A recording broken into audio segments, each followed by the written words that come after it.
Welkom bij Scheldermondig. Mijn naam is Jan Rubbens, presentator. En we nodigen mensen uit met passie. En deze keer passie voor de natuur.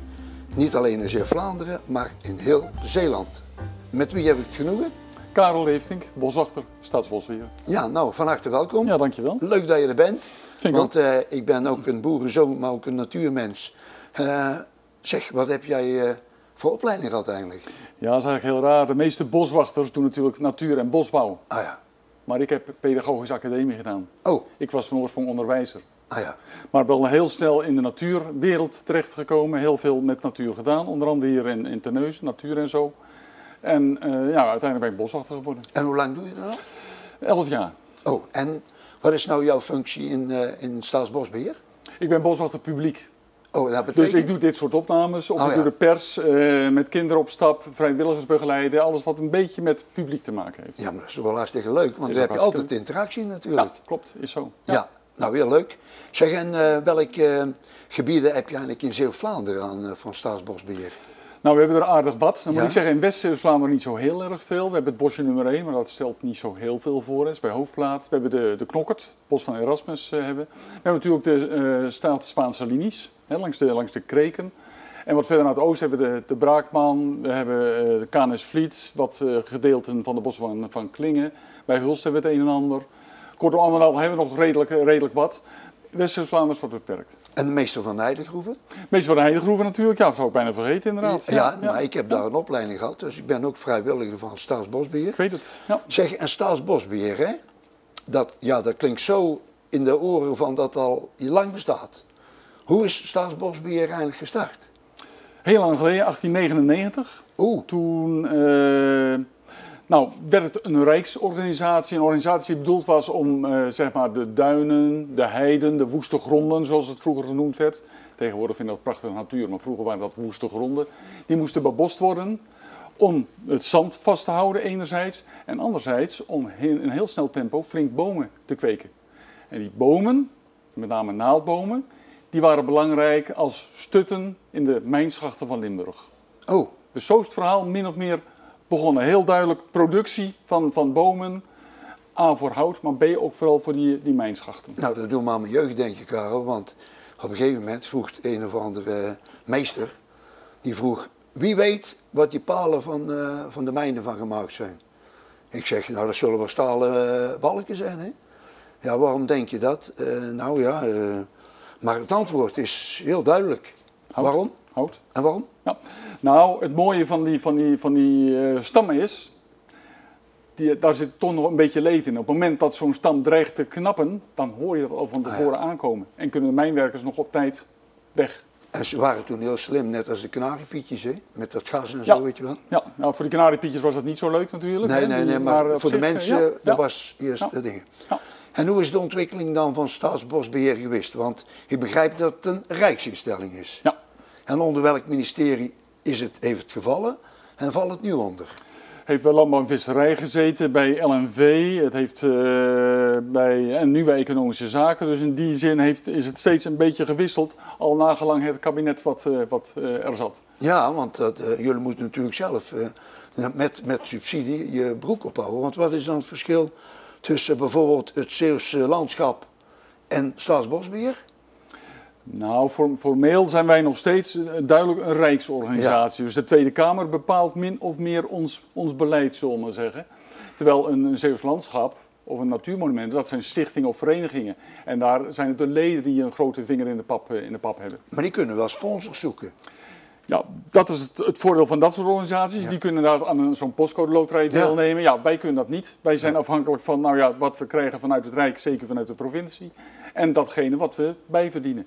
Maar nou even, want ik kom natuurlijk in heel Nederland en België als gids daar en dan word ik ook wel eens rondgeleid. Maar die essenziekten, hè, dat is dan toch wel een grote derving van inkomsten? Essentaksterfte, ja, klopt. En hoe komt die essentaksterfte? Dat komt eigenlijk door een klein zwammetje, of een kleine schil, zullen we zeggen. Het vals essenvlieskelkje. Dat is een soort die van oorsprong uit Oost-Europa komt. En die tast de blaren aan, daarna de takken aan, komt uiteindelijk in de stam terecht. En in Nederland is pakweg 90% van de essen is ziek. Ja. En het vervelende is, we hebben de afgelopen 30, 40 jaar ontzettend veel essen aangeplant. Waarom? Met de iepen ging het slecht, met de kastanjes ging het slecht. En essen leek een heel sterke soort te zijn. En we hebben een heleboel essen ook bij elkaar als bosvakken aangeplant. Ja, als je het allemaal bij elkaar zet, dan vraag je eigenlijk wel een beetje om moeilijkheden. Dat is nu natuurlijk mooi praten achteraf gezien. Maar toen dacht men dat dat een goede zet was. Ja, en wat blijkt nu? Die essen die zijn bijna allemaal ziek. Een heel groot gedeelte gaat dood. Essen die midden in het bos staan kun je lekker laten staan. Oh ja. Die gaan dood, geen probleem. En dan heb je kans dat er zich ook een soort resistentie gaat ontwikkelen onder die essen. Maar ja, wij hebben kleine natuurgebiedjes over het algemeen met heel veel paden en wegen. Dus al heel snel wordt zo'n es die ziek is gevaarlijk en moet die weg. En dat kost geld. En dat kost geld enerzijds omdat je ze weg moet halen al lang voordat dat ze kaprijp zijn, om het zo maar even te zeggen. En B, ze leveren bijna niks op. Dus het is een dubbele lastenpost of kostenpost. Ja, en hoe zie je dan de visie hoe dat je dan de beplanting moet doen als die essen weggehaald worden? Veel meer diversiteit, veel meer menging van soorten. Maar soorten moeten wel een beetje bij elkaar passen natuurlijk. Hè. Ze moeten ook allemaal een beetje in hetzelfde tempo groeien. En je moet ook soorten hebben die goed tegen klimaatsveranderingen kunnen. Oh ja. Want daar hebben we ook mee te maken. Hè. We hebben enerzijds te maken met dit soort verschijnselen, maar ook met klimaatsveranderingen. Waardoor het steeds en droger en warmer wordt. Waardoor we dus problemen gaan krijgen met onze inheemse soorten als we niet oppassen. En nou hebben we voor jou een prachtige rondleiding in de Braakma gehad. Maar dan zag ik ook dat ze naast die paden, waar dus geen bomen meer staan, dat ze klepelen. Hè? Ja. En klepelen, dat is natuurlijk snel. Ja. En goedkoop, maar hoe sta je daar als staatsbosbeheer tegenover? Nou, op zich doen we het natuurlijk wel, omdat het wat je zegt snel en goedkoop is. Maar het is natuurlijk niet ideaal. Want klepelen betekent alleen maar het kapot maken van dat stukje begroeiing naast je pad. Eigenlijk moet je het dan ook weghalen. Ja, en waarom is dat voor de kijkers? Nou, als je het weghaalt, zullen we maar zeggen. Kijk, als je het laat liggen, dan wordt het als het ware weer opgenomen in de cyclus. Dan is het voedsel in feite. En voedsel zorgt altijd, zeker in ons klimaat, zeker op de kleigronden, voor bramengroei, voor brandnetels. Op zich niks mis mee, maar het moet niet te veel zijn. Als je het weg gaat halen, dan verschraal je de grond. Dan zorg je ervoor dat het voedsel steeds minder wordt in de bodem. Ja. En dat is nou juist heel mooi voor een heleboel planten en bloemen die juist een arme bodem nodig hebben. Ja. Maar omdat jullie economisch moeten denken, en ook aan de CO2 moeten denken en de energietransitie, hebben jullie ook zonnepanelen en windmolens? Ja, dat is natuurlijk een hele discussie ook intern. Hè? Want wil je een windmolen in je natuurterrein neerzetten? Ja, misschien liever niet. Maar je wil ook meedenken en meedoen aan die energietransitie. Dus ja, je moet op een gegeven moment ook wel. En dan moet je kijken, waar staat zo'n windmolen het gunstigst? Oh ja. Ja, want de meester van de Heidegroeven is sprake van om te overkappen in uw namen. En zonnepanelen, is dat ook nog... Zonnepanelen zou een optie zijn, alleen wij hebben niet de deskundigheid in huis om zonnepanelen te beheren. Nee. Of om windmolens te beheren. Dat moet de organisatie doen die windmolens of zonnepanelen neerzet. Kijk, wij zijn een beheerorganisatie van terreinen en wij zijn bezig met natuur. En alles wat erbij komt, dat is voor de organisatie die dat daar neerzet of neerlegt. Oh ja. Nou, allemaal duidelijk. Jullie hebben ook een aantal foto's opgestuurd. Ja. En die gaan we eventjes toelichten. Want eigenlijk denk ik dat jouw taak is tijdens de rondleiding ook maar naar scholen toe en zo. Ja, het leukste is natuurlijk van het boswachter zijn is dat je verhalen kunt vertellen over de natuur. Ja, zonder meer. Goed, laten we de eerste foto erbij nemen. Dit is een... akkerdistel. En die kent iedereen. Ja, die is bekend. En die heeft niet altijd zo'n gunstige reputatie. Nee, want ik ben een boerenzoon. Die vindt dat niet fijn, Karel. Dat bedoel ik. Maar waarom dan toch nut voor de natuur? Ja, akkerdistel is natuurlijk wel een hele rijke nectarplant. En voor bijen? Voor insecten, voor bijen, voor andere insecten, voor vlinders, et cetera. Dus op zich ecologisch gezien is het een hele goede plant. Alleen, ja, ik weet, vanuit de landbouw zegt men, die akkerdistels moeten wij gewoon niet hebben. Want dat zorgt voor schade aan onze landbouwgewassen. Vroeger, dan praat je over de jaren 30 of zo, gingen die boerenknechts het land in. En die haalden hun vingers open aan die akkerdistels. Dus dat was vroeger het verhaal. En toen werd er dus een distelverordening uitgevaardigd door de provincie. Dat je binnen 30 meter van een terrein, of 30 meter van een akker, mogen geen distels groeien. En wij moeten dus alle distels binnen 30 meter van een akker moeten wij weghalen. Wat we natuurlijk vanuit goed nabuurschap graag doen, maar anderzijds vanuit de ecologie zouden we die liever laten staan. Ook al omdat die distels, als ze eenmaal zijn uitgebloeid, er zitten allemaal zaadjes in, waar weer putters en kneutjes en allerlei andere vogels van kunnen profiteren. En het is een mooie plek waar bijvoorbeeld patrijzen kunnen broeden. Oh ja, ja. Kijk, hier een hele mooie bomenrij. Ja, nou ja, goed, dit is dan een beetje typisch Zeeuws-Vlaams natuurlijk, of typisch Zeeuws, de dijken met bomen erop. Heel karakteristiek. En wat voor bomen zijn dit? Vooral, het zijn populieren. Je hebt, en populier is juist met name de soort die op die dijken staat. En er zijn allerlei soorten populieren. En die geven nou juist dat landschap zo'n kenmerkend gezicht. Oh ja. Maar ja, het nadeel van populier is dat voordeel is dat hij heel snel groeit. Het nadeel is dat hij dan ook snel klaar is. Ja. En dat je een jaar of 60, 70 vaak al populieren moet gaan weghalen. Ja. Omdat ze anders gaan omvallen en voor gevaar gaan zorgen. Want vaak op dijken heb je wegen en paden. Ja. Ja, want ze zijn heel veel na de oorlog. Hè, zijn Heel vaak, precies, want toen was alles natuurlijk verwoest. En moest in een snel tempo het allemaal groen worden. En op zich terecht om dan voor populieren te kiezen. Maar het nadeel nu is dat je nu één voor één alle dijken kaal moet gaan zetten. Omdat die populieren gevaar opleveren. En dan duurt het weer 10 jaar voordat je weer echt een boomdijk hebt. Zeg, en wat voor bomen kiezen jullie hier voor die dijken? Tegenwoordig kiezen we ook wat meer voor langzaam groeiende lindes, kastanjes, esdoorn. Dat zijn een beetje de soorten. Eiken is natuurlijk ook een hele mooie. Ja. Maar het zijn allemaal relatief langzaam groeiende soorten. Oh ja. Dus het duurt heel lang voordat je dat gezicht weer terug hebt. Ja, oké. De volgende. Ja, wat is dit? Nou, we hebben te maken met een boomkikker. Ah. En een boomkikker is nou typisch een Zeeuws-Vlaamse soort. En zeker een West-Zeeuws-Vlaamse soort. Hè? Ja. Een soort die voorkomt rond Aardenberg, rond Sluis. Ook in de Knokkert, dus bij Nieuwvliet zullen we maar zeggen. Een heel klein pieterpeuterig kikkertje.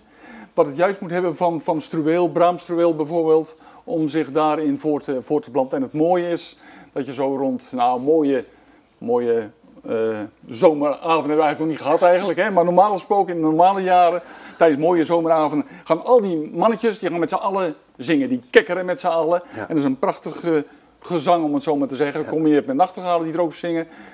Puur romantiek. Ja, dat is echt zo. Maar goed, het is dus een soort die het in West-Vlaanderen eigenlijk heel erg goed doet. Ja. Nou, we hebben hier een hele mooie sfeerfoto, Karel. Kijk eens.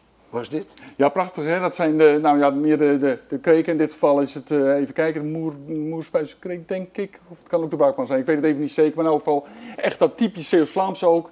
Kreken, ja, dat is Zeeuws-Vlaams. Ja. En we hebben natuurlijk die Spaanse Staatse linies, hè, waar vroeger dan de grens was tussen de Spaanse troepen en de Staatse en de Hollandse groepen. Nou, dan heb je een heleboel kreken die uit die oorlog voortkomen. Ja, en die kreken vormen nou juist zo typisch iets Zeeuws-Vlaams. Ja, ja. Dus wat dat betreft, het krekenlandschap zie je hier ook een beetje. Je hebt dan een watergang. Ja. Nou, dat is nou typisch Zeeuws-Vlaams. Mooi, en dat geeft het landschap het karakter. Ja, ja, ook weer heel mooi. Zo'n watervliet noem ik het maar. Ja. En dan zie je meanderen door de natuur en dan met die bomen. En dan die bomen, ja precies. Ja, dat is op zich prachtig. En dan daarachter heb je dan weer die weien en zo, hè? Ja. Ja.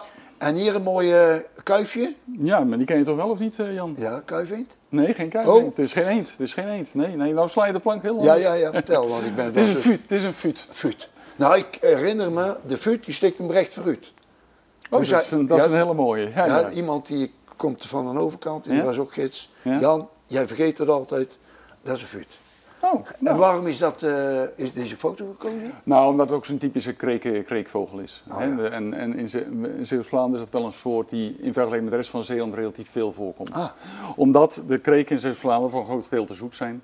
Oh, ja. En op Walgen, de Beverlanden en Schouwen is een hoop nog zilt dan wel en daar kan je niet zo goed tegen? Nou, daar kan hij op zich wel tegen, maar hij broedt het liefst op zoete kreken, op zoet water.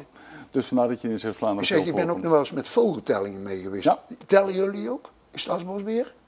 Of is dat weer diezelfde vogeltelgroepen als van het Zeeuwse landschap? Nee hoor, wij moeten onze terreinen altijd tellen. We krijgen geld van de provincie. In zoverre, we hebben een contract met de provincie voor 6 jaar. Om een gebied te beheren zoals de provincie vindt dat we het moeten beheren. Oh ja. Dus een weidevogelgebied moet weidevogelgebied blijven. Een bos moet een bos blijven. Mochten we heide hebben, dan zou een heidegebied heide moeten blijven. Nou, om dat te kunnen controleren moet je natuurlijk kijken wat er voorkomt in een gebied. Ja. En wij doen bijvoorbeeld vogeltellingen. om te kijken van gaat een vogel nou vooruit of achteruit of blijft hij ongeveer hetzelfde. En heeft dat te maken met de manier waarop wij dat gebied beheren. Oh ja. En soms heeft dat er niks mee te maken, want er kunnen ook een heleboel andere factoren zijn die ervoor zorgen dat een vogel het goed doet of juist slecht doet. En soms kan het ook zijn omdat we het gebied niet precies beheren zoals die vogel en zoals de provincie het zou willen. En dan zouden tot de orde geroepen kunnen worden. Dus die vogeltellingen, maar ook insectentellingen, plantentellingen, ja, die zijn van groot belang voor zeg maar het laten zien aan de geldschieter van nou, op die manier doen we het. Ja. Ik zag net een mooi beeld van eenden, maar hier van bomen. Ganzen waren dat. Oh, dat waren ganzen, ja. ja. Ganzen. Ja. En dit zijn een boom? Dit is de knokker en dat is natuurlijk een heel mooi bosgebied bij Nieuwvliet in de buurt. Eigenlijk een van de weinige bosgebieden met ook een stukje water erbij. En ja, nou, we hebben niet zo gek veel bos in Zeeuws-Vlaanderen natuurlijk. Nee. Hè? We hebben de Braakman, we hebben in het zuidoosten wat bosgebieden. Bij Canesvliet staat het een en ander. Pontenbos bij IJsendijken, maar dan heb je het zo'n beetje gehad. En dat is nu een beetje heel erg actueel. Nou ja, zoals je weet, dit is trouwens de bosvisie van Staatsbosbeheer. Ja. Zoals je weet wordt landelijk gestreefd naar meer bosaanplant. Vanwege de CO2-uitstoot, vanwege klimaat, et cetera. Maar de vraag is natuurlijk even, van waar ga je dat bos neerzetten? Oh ja, tuurlijk. En wil je wel overal bos? Ja. In Zeeuws-Vlaanderen, maar het geldt voor Zeeland in zijn algemeenheid, wil je juist ook die zichtlijnen houden, dat open landschap waar we zo gek op zijn. Ja, dan kun je niet overal bos neerzetten. Nee. En daarbij komt nog een vraag van, ja, wij kunnen niet al onze terreinen volplanten met bos, dus dan moet het ook ergens anders komen. Oh ja. En ik denk dat de akkers te duur zijn om er allemaal bos neer te zetten. Dus dat is een hele lastige discussie. Bomen zijn hartstikke goed, bomen zijn natuurlijk heel erg belangrijk. Maar of je ze overal neer moet zetten, dat is natuurlijk dat is weer een discussie, een dilemma. Ja. Maar ook voor biodiversiteit. Ja. Bossen zijn heel goed voor biodiversiteit, maar andere terreinen kunnen ook heel veel biodiversiteit hebben. Hè? Ja. Open gebieden of kregen of wat dan ook. Ja, we zijn er nog niet. Hè, we zijn er nog niet. Nee, precies. Maar dat is de ontwikkeling, dat is natuurlijk al die eeuwen geweest. Ja. Maar ik zie hier een schitterende vlinder. Ik ken de naam niet. Landkaartje. Ah. Ja. Nou ja, goed, dat is nou zo'n vlinder die moet heel zuinig zijn op onze vlinders, want dat gaat echt niet goed met die vlinders. Maar dat is een vlinder die relatief veel voorkomt in Zeeuws-Vlaanderen, zeker in het nieuwe bos. En dat is wel heel mooi, hè? Hij is prachtig. Ja. Ja.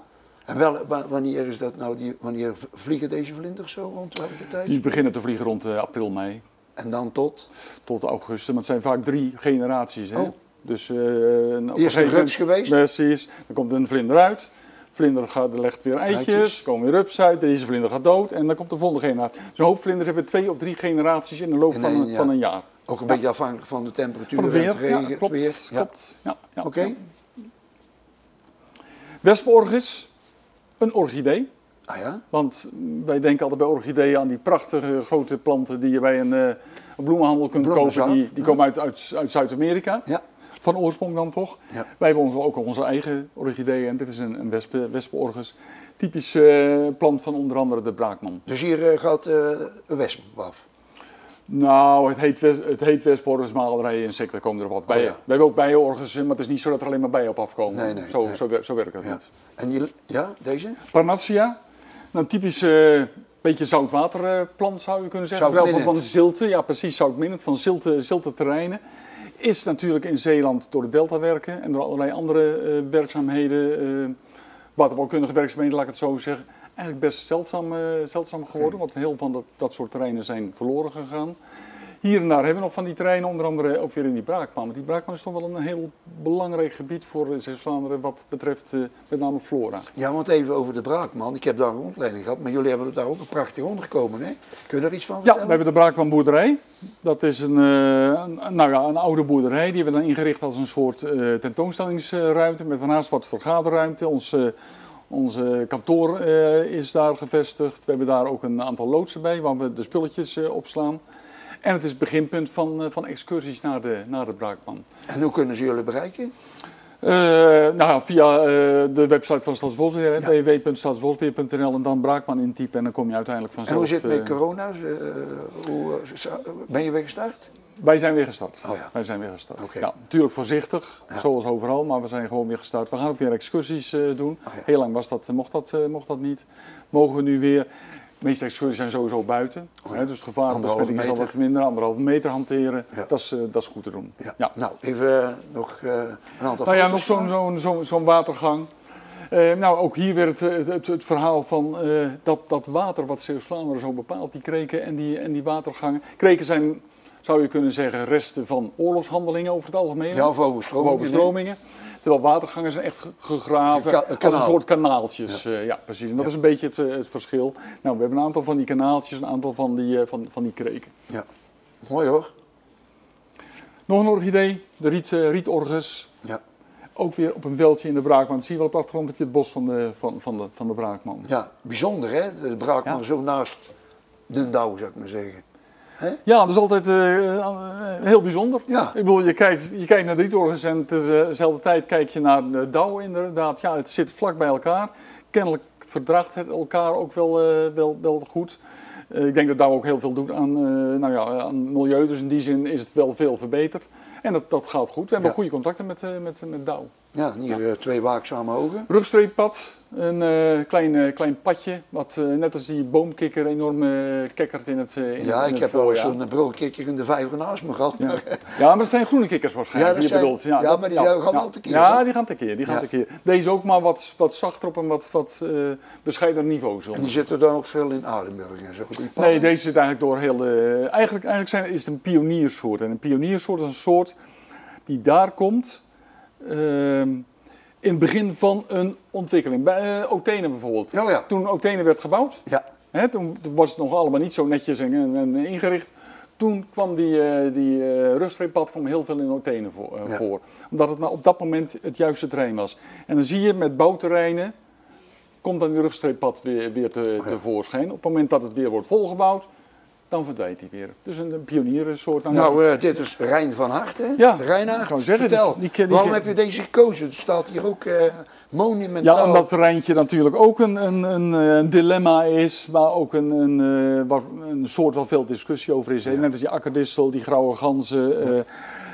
We hebben daarmee te maken, boeren hebben ermee te maken, iedereen heeft er mee te maken. En zo'n vos is voor ons, voor Staatsbosbeheer, ja, is uiteindelijk gekomen als een soort die gewoon ertoe doet, erbij hoort. Die ratten, mollen, et cetera, dat soort beesten kort houdt. Anderzijds, zo'n vos kan het ook huishouden in vogels, met name op de grond broedende vogels. Ja, want zo'n kolonie, die blijft zitten, die mocht je helemaal uit, hè? Daar moet je eigenlijk geen vos bij hebben. Nee. Anderzijds, er was natuurlijk er is een hoop commotie vaak rond ganzen, die voor schade zorgen. Nou, zo'n vos zorgt ervoor, als natuurlijke bestrijder, dat die ganzenstand behoorlijk naar beneden is gegaan in Zeeuws-Vlaanderen. Aan de tellingen. Ja. Dus in die zin, hij pakt eieren, pakt jongen, pakt soms ook volwassenen op het nest. Dus in die zin is het ook weer een hulp. Dus, En dat is vaak natuurlijk, je hebt 2 kanten aan een verhaal. Hier nog een mooi landschap. Ja, best gul. Dat is ook de Braakman weer. Nou ja, daar zijn we gelopen, Jan. Ja, zeker. Ik herken het. Ja, maar toen hadden we weer andere wolken. Hè? Ja, de wolken waren minder fraai Ja, toen. dat is Dat waar, klopt, dat klopt. Maar goed, met mooie rietpartijen, een stukje gemaaid grasland, mooie kreken doorheen, stukje bos nog. Er is een hoop bos weggehaald trouwens, een jaar of 10 geleden, om het gebied weer wat meer open te maken, zullen we maar zeggen. Ja, daar kun je ook weer over discussiëren. Hè? Ja. Moet je dat doen, moet je dat niet doen? Het blijft altijd een dilemma, altijd een vraag van, ja, als je dit doet, dan doe je dat dus niet. Nee, klopt. Hè? En als je dit doet voor de ene soort, heeft een ander soort problemen mee. En dat is met mensen ook. Sommige mensen vinden dit juist mooier, anderen willen juist grote bossen hebben. Ja. Maar divers is eigenlijk het mooiste, toch? Ja. Nog een foto, denk ik? Ja. Nou ja, de typische hebben we weer de zoutplanten, zullen we maar zeggen, de zeeaster. Nee. Nou, echt een plant die aan oevers groeit, maar ook op die schorren, bijvoorbeeld waar we het net even over hadden. Die ziltegebieden, zullen we maar zeggen. Ja, typisch Zeeuwse soort. Ja. Mooi. Nou, en dan nog libelles. Ja, vraag mij niet welke libel het is, hoor. Ik ben eigenlijk een vogelaar, dus vraag het maar niet. Oh, vraagt het niet. Het is een libel. Het is zelf wel een waterjuffer. Is het, ik geloof dat het een libel is inderdaad. Nou, maar tegenwoordig kunnen ze alles opzoeken, hè? Toch, hè? Je hebt zo'n handige app natuurlijk, ja dat klopt. Ja, was dit de laatste? Dacht het wel, hè? Dit is ook zo'n soort van de Braakman ook, hè? Oh, ja. Van die zoete kreken daar. Ja, dit is inderdaad de laatste. Mooi. Ja. Nou, dan... dus op zich een heel, Zeeuws-Vlaanderen wijkt wat af van Zeeland, omdat het natuurlijk aan het land vastzit, aan het vasteland vastzit. En dat is wel bijzonder. Hè? In Zeeuws-Vlaanderen heb je ook een aantal soorten, zeker vogelsoorten, die je in de rest van Zeeland eigenlijk nauwelijks tegenkomt. Ja. Juist omdat het eigenlijk een stukje van Vlaanderen is. En dat maakt dan toch verschil. Nou.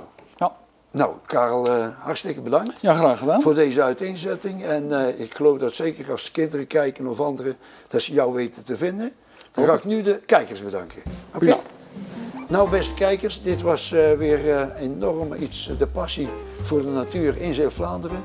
Dankjewel voor het kijken en tot de volgende keer.